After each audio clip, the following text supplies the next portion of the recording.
Brilliance Audio presents The Man Who Played with Fire, Stieg Larsson's Lost Files and the Hunt for an Assassin, by Jan Stocklassa.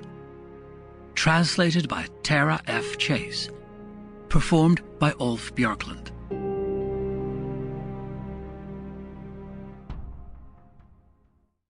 Never attribute to malice that which is adequately explained by stupidity. Hanlon's Razor. Foreword. Everything used to be so simple.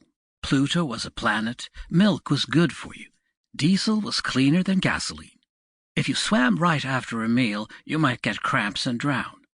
The 1986 assassination of Swedish Prime Minister Olof Palme would never be solved.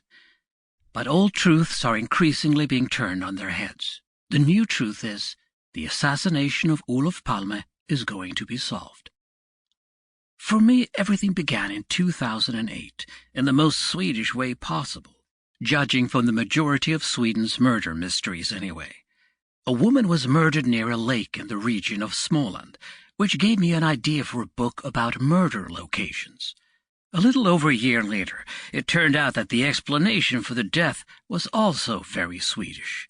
The police found new forensic evidence, and the killer turned out to be a moose. But by that point, I had already given up on my original idea, and was deep into the adventure that created this book.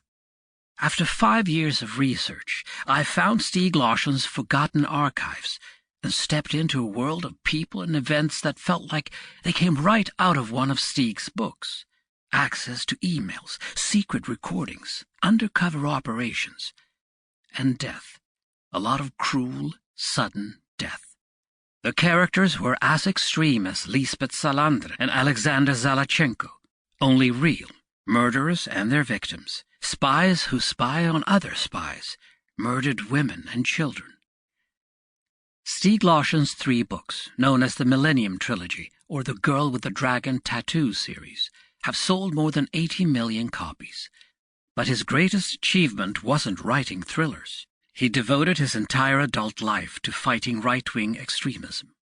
By the early 1990s, he was already warning about the threat posed by the newly started Sweden Democrats Party, the very party that upended the status quo by garnering over 17% of the vote in the recent 2018 parliamentary elections, plunging parliamentary balance and the selection of a new prime minister.